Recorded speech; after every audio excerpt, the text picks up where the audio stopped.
Have you ever wondered why some women live alone? No boyfriend, no partner, not even seeming like they're looking for one.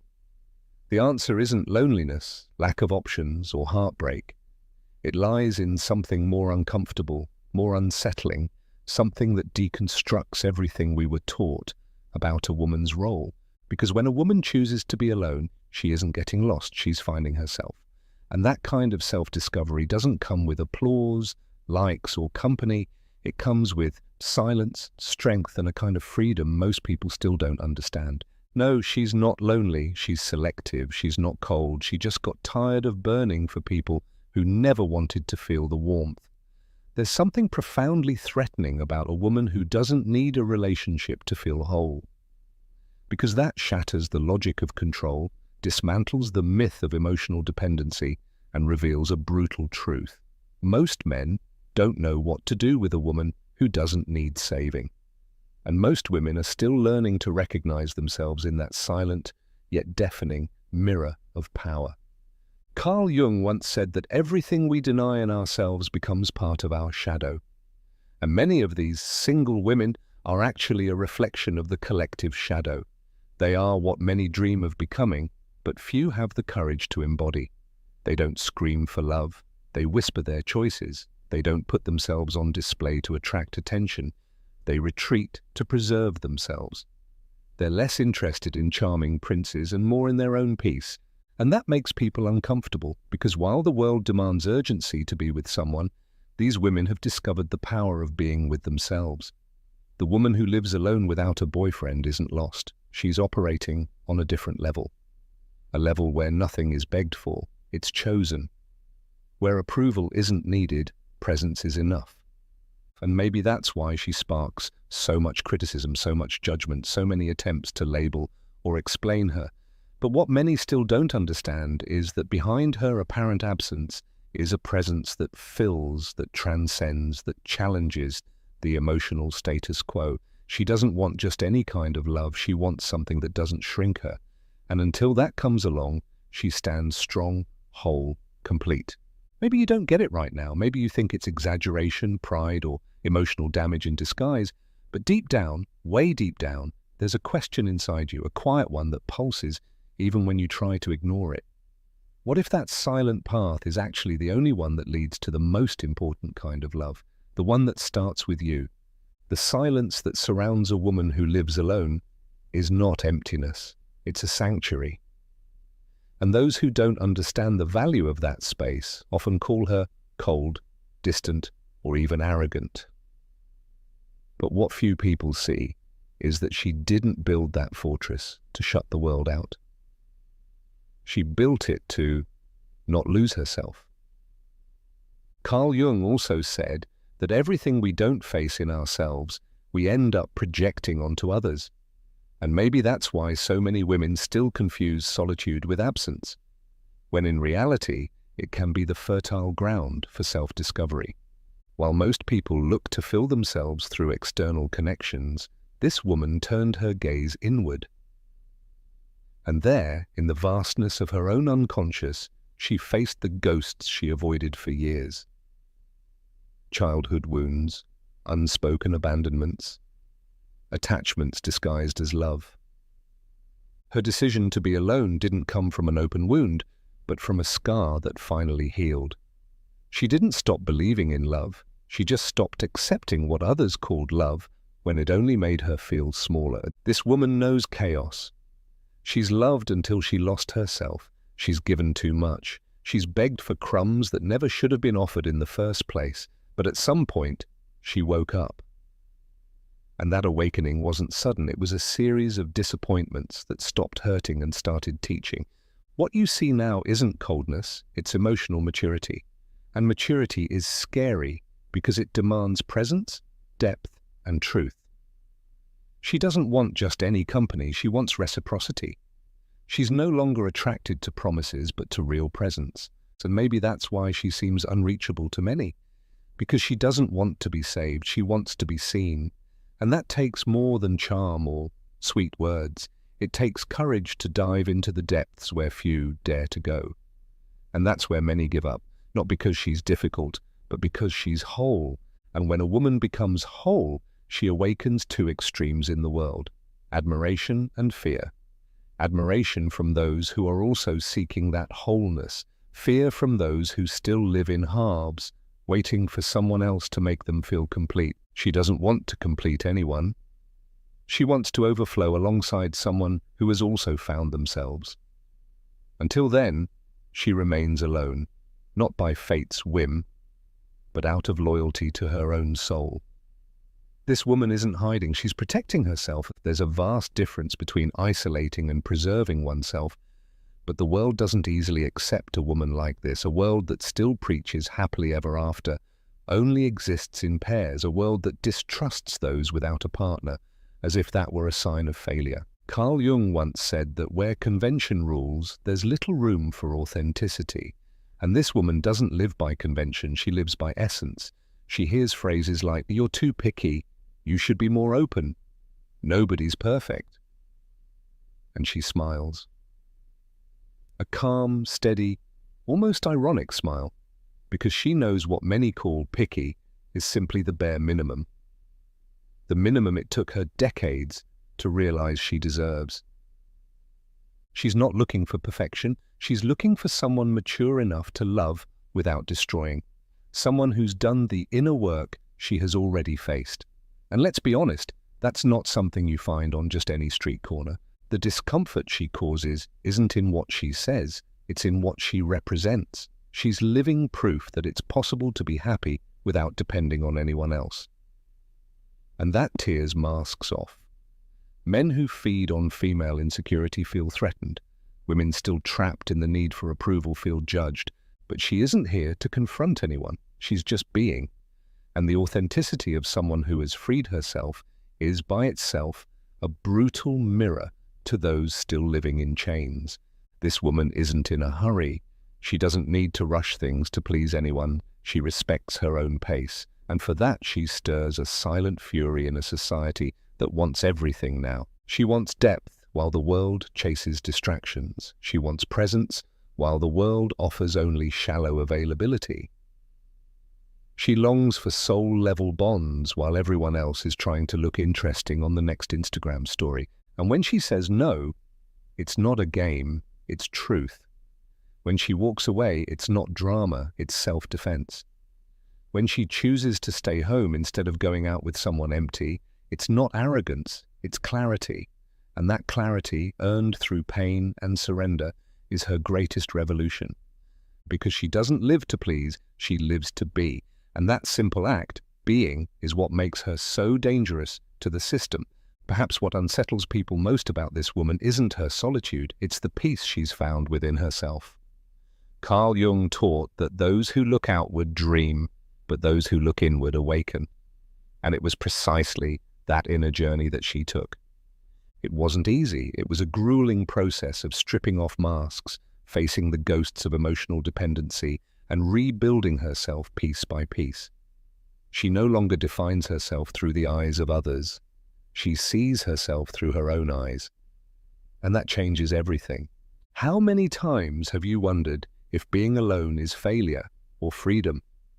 How many times have you felt the need to justify yourself for not having someone by your side? This woman has felt that too. She once thought there was something wrong with her for being alone in a world that idolizes couples, even unhappy ones. But one day, she understood. It's better to be alone than to be invisible in a relationship. And that day, she made a pact with herself. Never again would she accept less than what she truly deserves. Her path is not a straight line. There are days of doubt, moments of nostalgia, nights of deep silence, but there's also a strength that grows with each decision made in awareness. She learned that true love doesn't cage, doesn't consume, doesn't manipulate. The love she wants is the kind that liberates, that adds, that supports without suffocating. And until that love arrives, she chooses to keep growing on her own, not out of pride, but out of integrity. This woman is the living embodiment of Jung's individuation. She shattered, faced her shadow, descended into the unconscious, and returned more whole than ever. And now that she recognizes herself, she refuses to be half of anything again. She doesn't want someone to complete her. She wants someone to share that awareness with. That's intimidating because it demands emotional responsibility. And sadly, few are willing to love responsibly.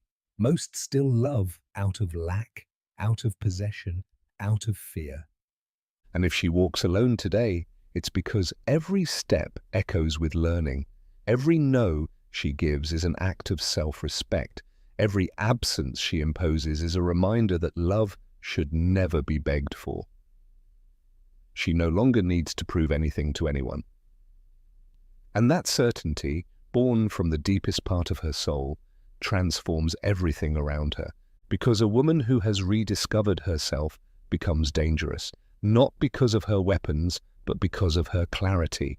The woman who lives alone without a boyfriend is not the same woman who once begged to be loved.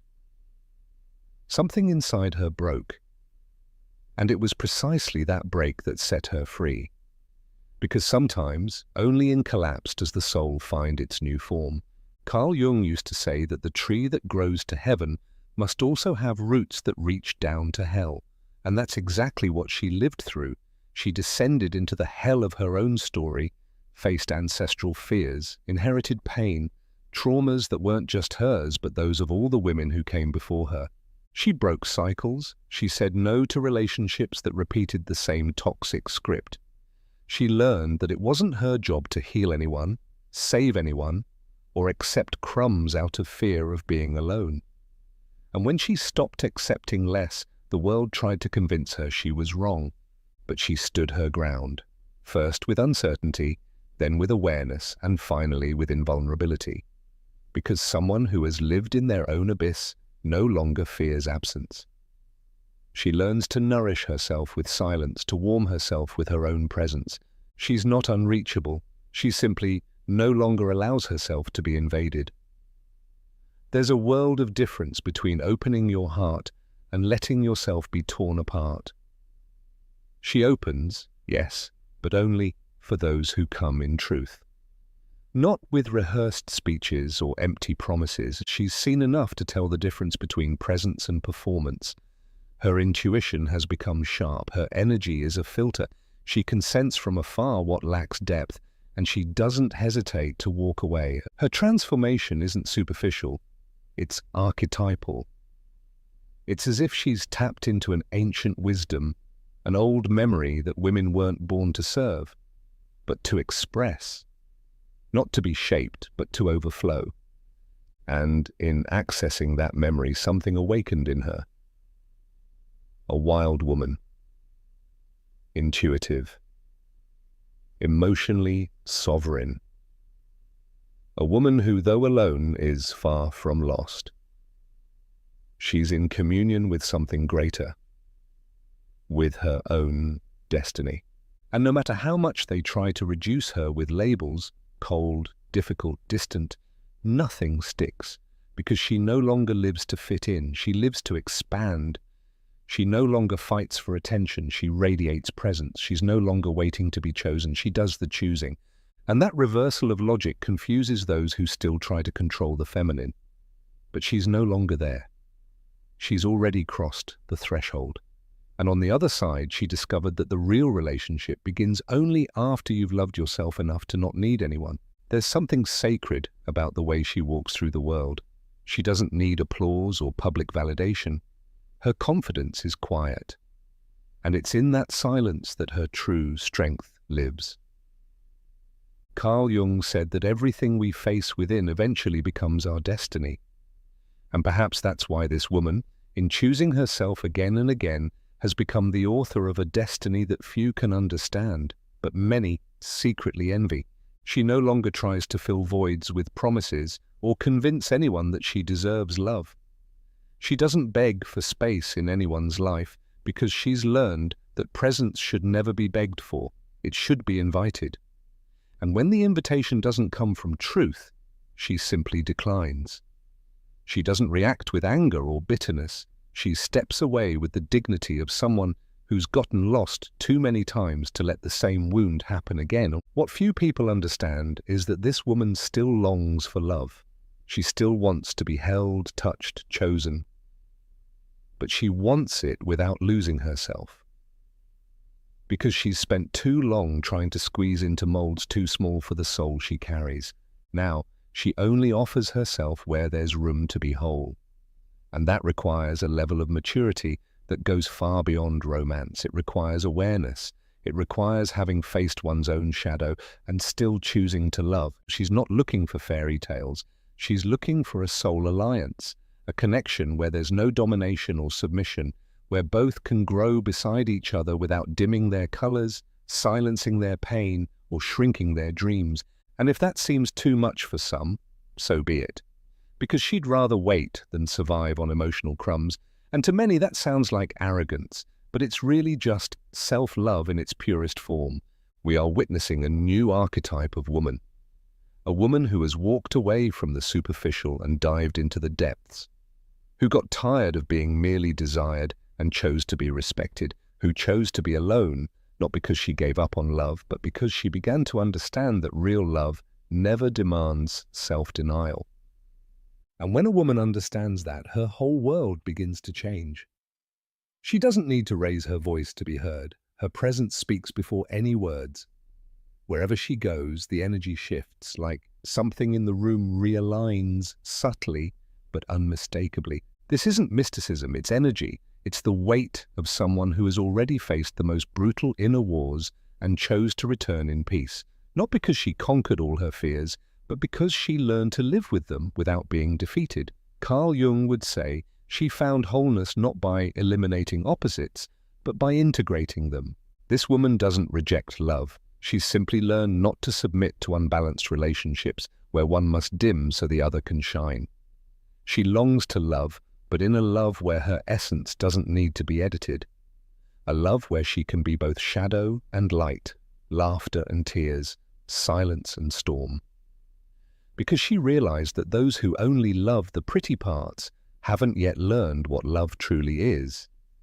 And those who demand constant sweetness still don't understand the beauty of bitterness, so necessary for growth. She's too whole to settle for halves, too free to accept prisons disguised as care, too sensitive to endure shallow bonds, and at the same time strong enough to keep choosing this path. Even when it hurts, even when it's lonely, even when it's misunderstood. That is the journey of an awakened soul, giving up instant validation in exchange for deeper truth. Deep down, the world fears women like her. Women who don't need, women who don't bow, women who refuse to be molded because they challenge invisible structures, question old patterns, and break silent emotional contracts that once said a woman only has worth if she is with someone. And when she breaks those contracts, when she rewrites her own narrative, she inspires others. And that, for the system, is dangerously revolutionary. So she continues, sometimes with tears in her eyes, sometimes with her chest held high, but always with her feet firmly on the ground, because now she knows she's not alone. She's with herself. And after everything she's lived through, that is more than enough. The love that comes after that won't be salvation. It will be celebration. It won't come to fill her. It will come to overflow. When a woman chooses to walk alone, the world rushes to convince her she's making a mistake. But deep down, she feels something aligning within her. It's not pride or rebellion. It's a rare kind of wisdom that can only be born in silence. The same wisdom Jung called individuation, the process of becoming fully who you are, without masks, without compromise. And when that happens, nothing outside her has more power than the truth that pulses inside her chest. That truth doesn't need to shout.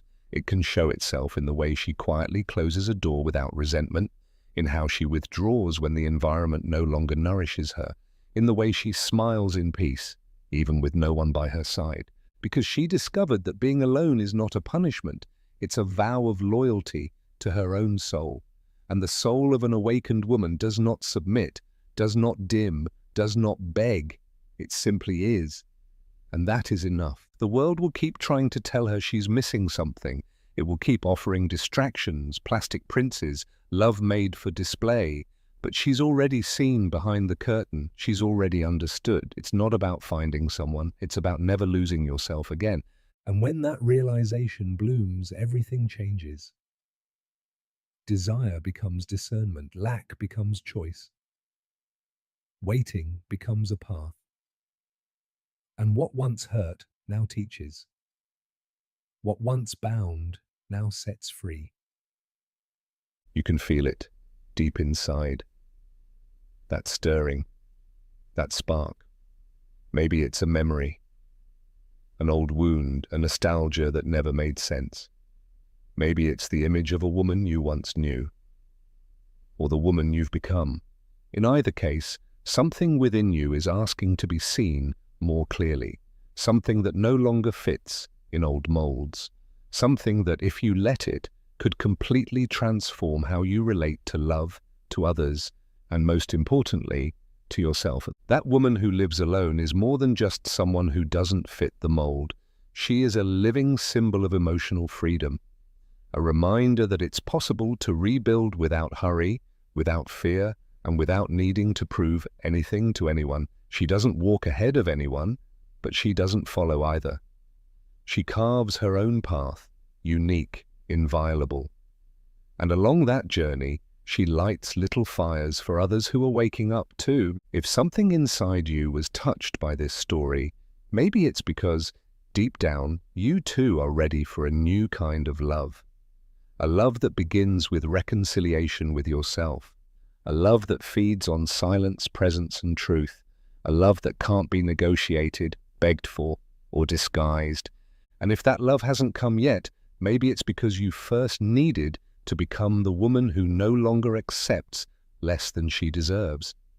And if this message found you at the right moment, or awakened someone you forgot was living inside you, then I invite you not to keep it to yourself. Share this video with other women who need to remember their own strength. Like it, comment, and subscribe to this channel, not out of impulse, but out of choice, because when something touches the soul, the least we can do is let it keep resonating within us and through us.